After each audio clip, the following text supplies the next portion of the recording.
Hey Freedom Church family, we're at Joe and Christy Citino's neighborhood at Forester Woods Clubhouse. And this is where it all started 10 years ago, March the 23rd, 2014.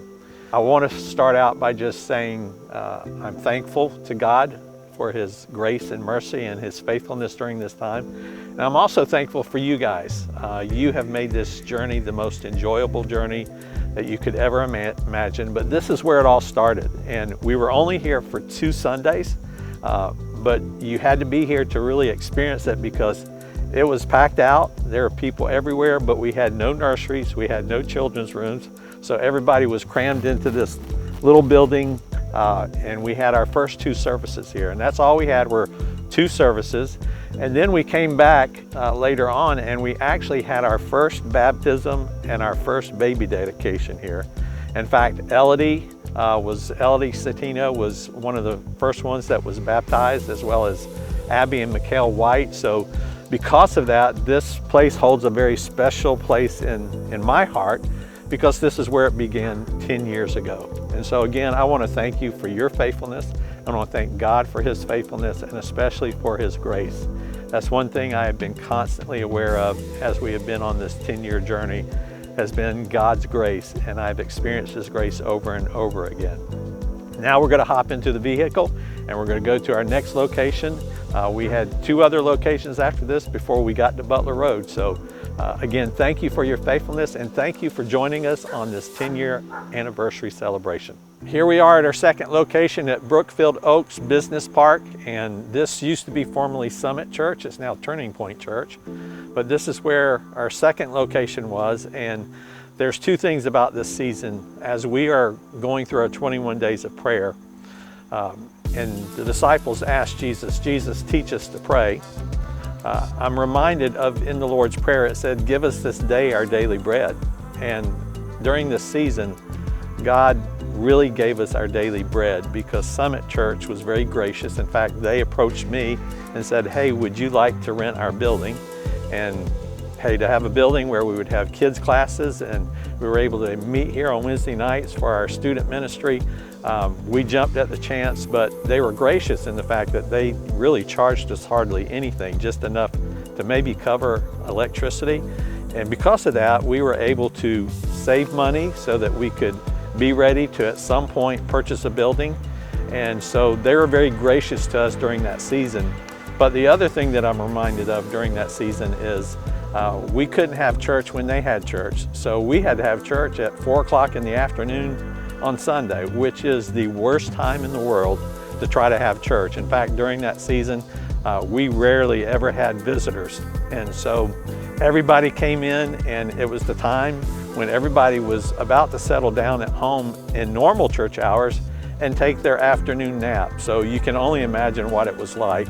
But God blessed us. And again, we saw God's faithfulness. We saw God's grace and mercy during this time. And we definitely saw God provide for us in very special ways. And so this is our second location. We have one more location before we get back to our real home.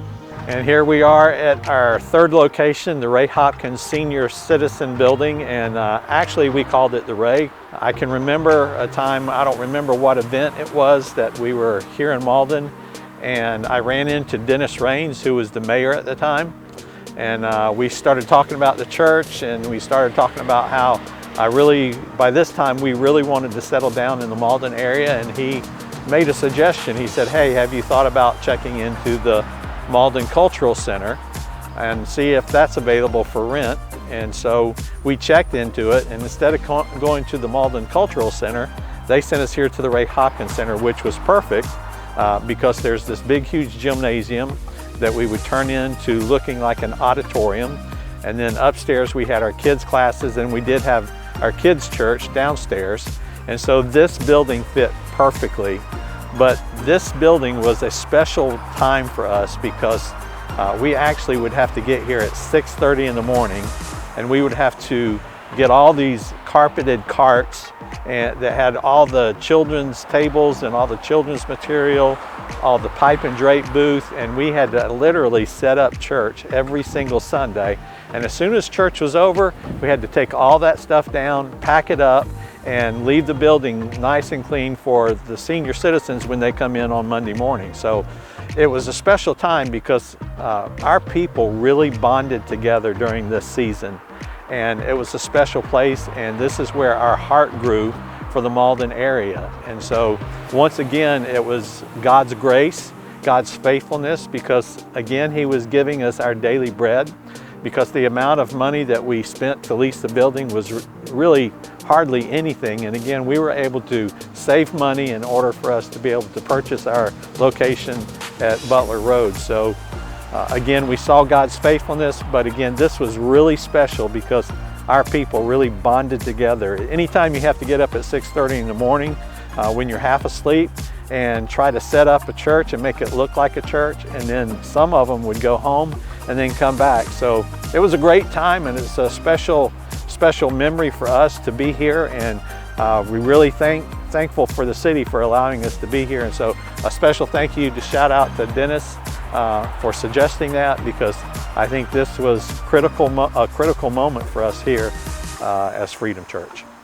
Well, we're here at our final location, what we call Home Sweet Home. This definitely has been a gift from God from the very beginning, as we had looked at this building 2 years earlier before we signed a contract on it.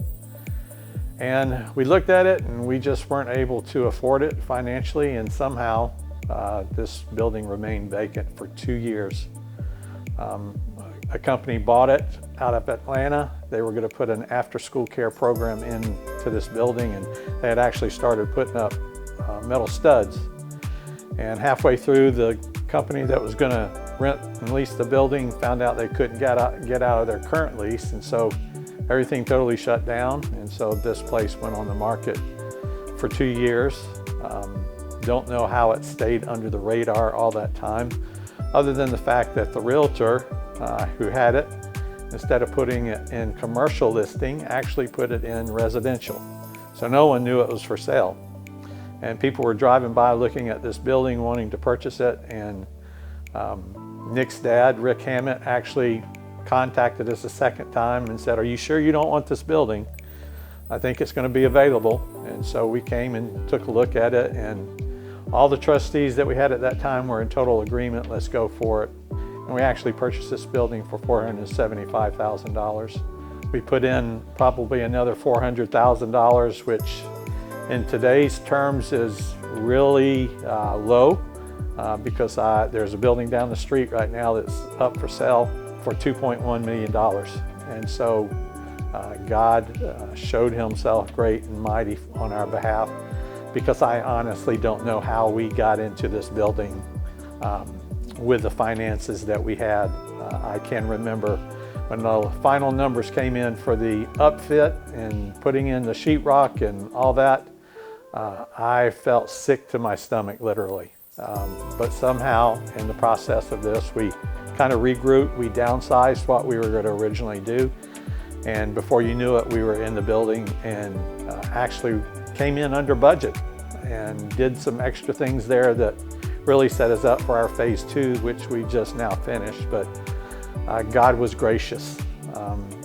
Again, every time I walk in this building, I know I sound like a broken record, but I just experience God's grace every time I walk into the building. And so God put us here when a lot of other churches are paying $10,000 a month for their lease or their mortgage payment. We're paying half that. So God has been gracious, and don't know how.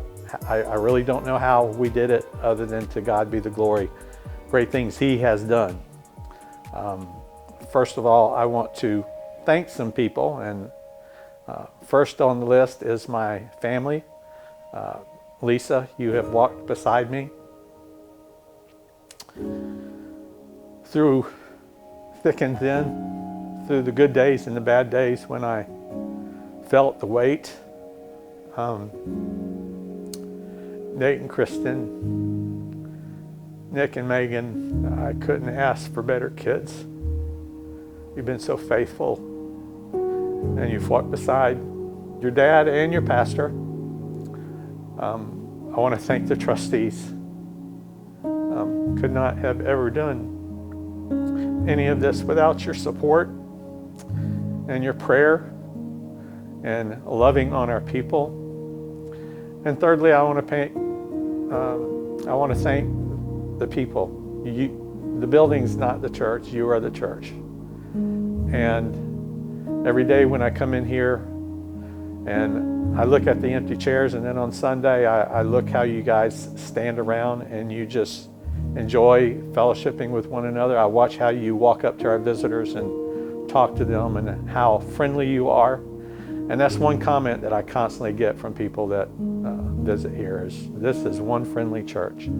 And there are times that I want to go up to a visitor and talk to them, but I never have the opportunity, because as soon as one of you guys leave, there's another one right behind them, just introducing themselves and making people feel welcome and at home. And so it's been an honor and a privilege to watch you. It's been an honor and a privilege to watch you grow, to watch your thirst for God's Word, your love for God's Word grow, and that makes the world a difference. And so I want to thank you for that. On a lighter note, as our first service in this building, it was interesting because we just came from the Ray Hopkins Center, where we had to set up every Sunday, and it was interesting that after the first service, everybody just kind of stood around and started looking at one another because they didn't know what to do with themselves, because they're normally packing things up, and we didn't have to do that anymore. So it was fun to watch that. It was fun to watch people's face just kind of go blank, because I don't know what to do next, but you got into the rhythm. Next thing I know, you're standing around talking. I love when I see you guys grabbing each other and praying for one another. That's what the church is all about. So for our 10-year anniversary, I want to thank you from the bottom of our heart, because we couldn't have done this without you, because you are family and you are the church. God bless you, and I love you from the bottom of my heart.